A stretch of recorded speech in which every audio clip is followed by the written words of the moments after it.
freebase DMT was not something I ever really imagined having a chance to taste, but as with so many of the most profound and important experiences in life, it more or less fell into my lap, and all I could do, was make the best use of it I could.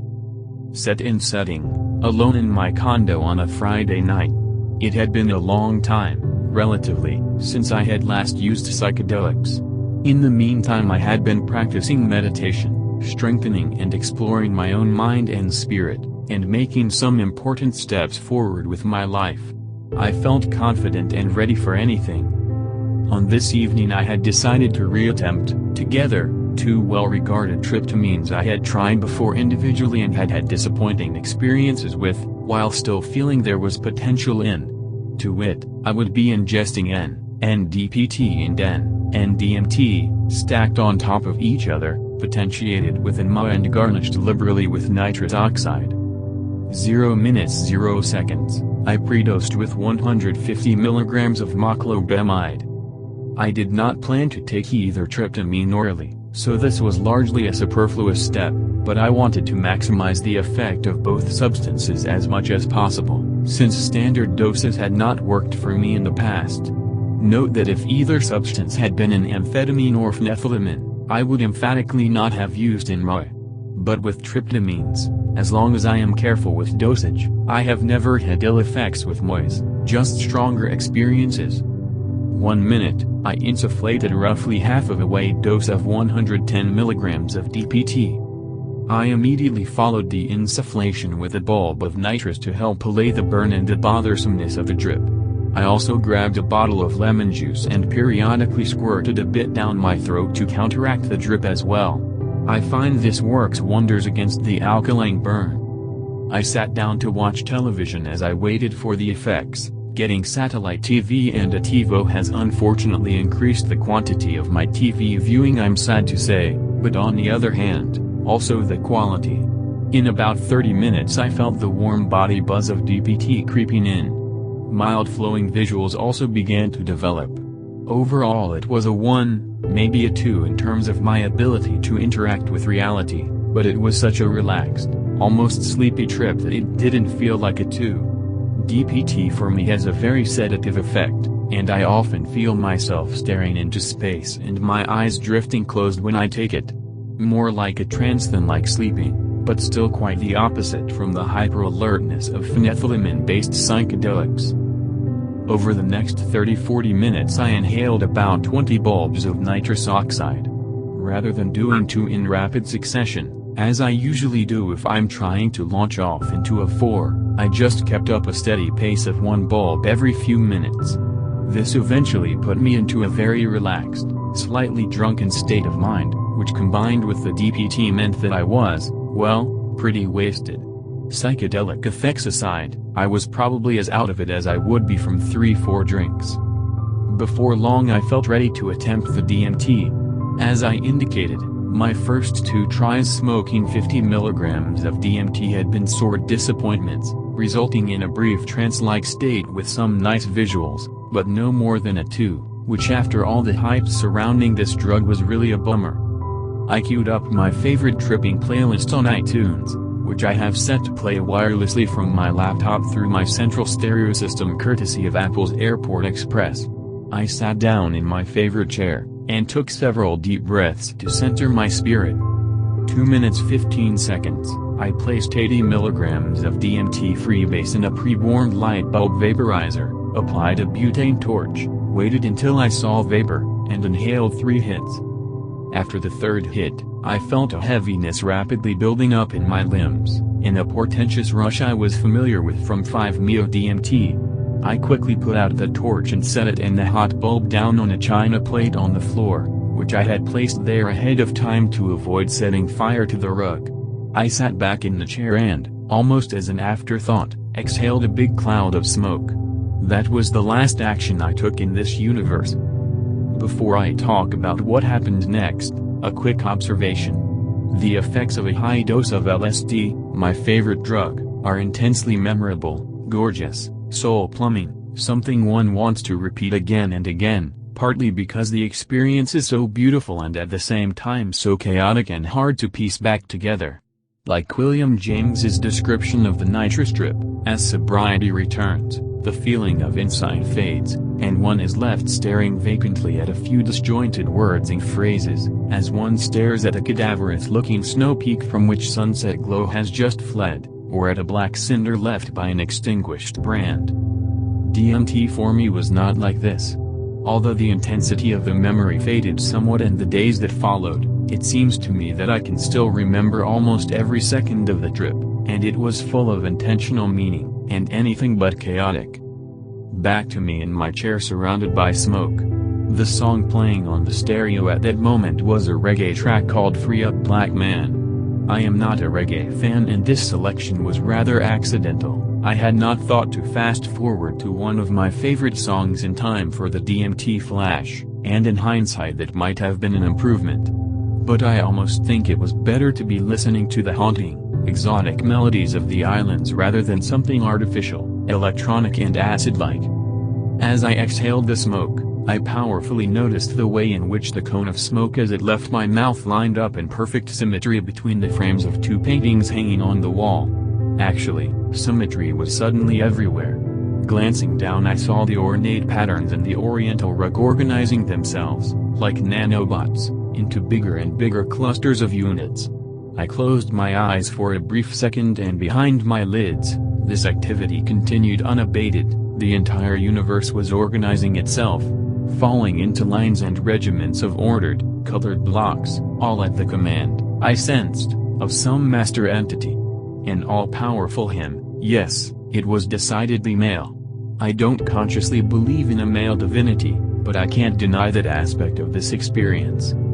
Inside my head I could sense my synapses being corralled by the drug. Inside me it was the drug, not him. For the first few seconds I went back and forth between drug and him as the giver of my experience, forced into lockstep with the higher order of the universe, no longer free to be a messy bundle of neurons. They were lining up in perfect rows, marching along like soldiers. Opening my eyes again, I began to feel afraid, as I saw this process intensifying and accelerating far beyond my ability to keep up mentally. The details of my surroundings became increasingly hard to discern. They kept organizing into each other and forming larger and larger aggregate clusters of shape and color. The world was going from full color, live-action detail to the level of detail from a scene in The Simpsons. I was physically frozen in place, unable to understand what was happening. Simultaneously, the amber LED display on my black stereo receiver, which sits atop my TV and happened to be in my direct line of sight during this open-eyed trance, became unreadable. Not blurry, no, if anything it became crystal clear, as if scales had fallen from my eyes. Rather, it was now in an alien language, a twisted hieroglyph of triangles and arcane script. This text was flowing and changing and flipping, like the digits on a scoreboard, to reveal new text underneath. This was all incredibly profound, and I felt intensely honored and privileged to experience it. And yet, it kept getting stronger and stronger. I was being erased by this sea of alien organization washing over the universe, and I would soon cease to exist as a separate entity. My first instinct was to fight against this, thrashing my head to the side, but I was commanded by him to submit, and I could not refuse. He wanted me to keep looking, open myself, and to be part of him, frozen in time and place for all eternity. I opened my eyes again and tried to calm myself and tell myself I would not die. Somewhere deep in the back of my mind I knew I had taken a drug and this was not real, but this was so far from mattering that it really didn't count as knowledge. But I told myself, as long as I can still hear the music, I'm still alive, I'm still in this world, time has not stopped, I am not frozen. So I grasped desperately at the music like a drowning man with a life preserver. Hey Monday. Free up. Yay Monday. The singer sounded miles away, and was getting further away every second. And then his voice, the music, all the sound in my environment began cutting in and out like a bad cell phone connection, the gaps between sounds getting longer and longer. Hey, on, E up, E, A. total silence. There was no sound, no sensory input of any kind from outside my body except a cartoon sketch of my living room, expunged of all detail, brightly lit by an otherworldly light, around which my eyes looked wildly. The last bits of language in my view, the digits on the stereo receiver, winked out one by one, that is, the black box itself remained completely lucid and clear. Someone had just erased all the text from it, one letter at a time, just as the sound was cutting out one syllable at a time, closing in on me in a narrowing spiral of deafness, muteness, and essentially blindness. Size and shape were still allowed to me to perceive visually, but language and detail were not. I was alone, with him, in glassy frozen silence, for eternity. All I had to cling to was the deafening sound of my own frantic breathing, a desperate sucking for life in a vacuum, like the astronauts in their space suits in 2001, A Space Odyssey. And then, the singer and his musicians began to break through the silence, singing to me from eons away, "Free up, stand up. Carry on. You got to stay and." Like grass and rocks emerging from beneath melting snow, the visual details of the room began to well up from behind the pristine surface of his frozen universe. Hallelujah. The exhilaration of this moment was like nothing I have ever experienced, on any drug, anywhere. It was to touch God. I had come through his realm and returned to my own, reborn, with more knowledge and wisdom than I had ever though I could contain. The receiver on top of the TV came to life. Not until later did I read about other people's DMT trips that have also contained a mechanical elves, which this certainly was. It was an emissary from him, and it tipped its hat to me and grinned, the way wacky cartoon cars grin, with their front grills as mouths. It jumped up and down on its little steel legs in time to the music, baring its teeth in a ferocious smile at me and nodding, "Yes, yes, this is real my friend, oh yes, yes, this is real my friend. This is actually happening. You have been there, where so few others have been allowed to go. Can you believe it, man? Can you believe it? Oh man. Now celebrate, boy." I was back. I hugged myself, rocked back and forth, laughing. By now the visuals were truly insane, having completely broken out of their previously frozen hierarchy of organization. I was blinded by swirling masses of purple and yellow and chains of stars. By the clock, several minutes went by, and I must have essentially blacked out because I don't remember much of it. This part of the trip was indistinguishable to me from a hard acid trip, just spacing out in a sea of visions and thought loops.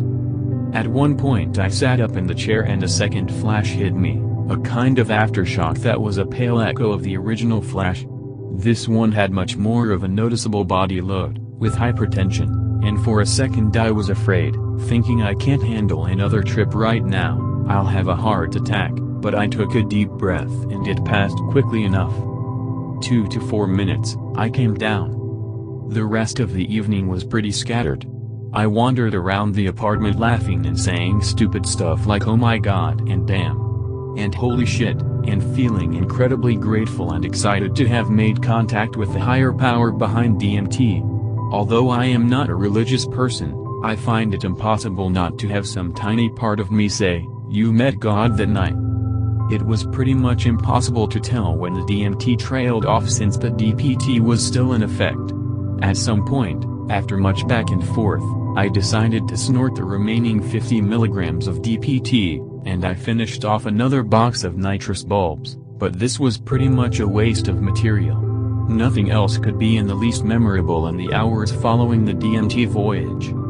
As an aside, when I thought about it later, I realized the visuals from DMT are extremely reminiscent of Incan and Mayan architecture, ziggurats, etc. The whole concept of reality organizing into a geometrical regularity that ascends upward to God suddenly made a huge amount of sense to me after this experience.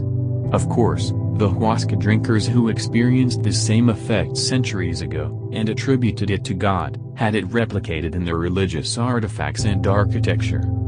In terms of side effects, I did have a bit of a headache for a while, like I always get after smoking 5-MeO-DMT, and the DPT gave me some intestinal problems. Other than that, this was a clean trip. In the days afterward, I felt like I had finally experienced what psychedelic trips are really all about. I was unsure how satisfied I would ever be again with average trips.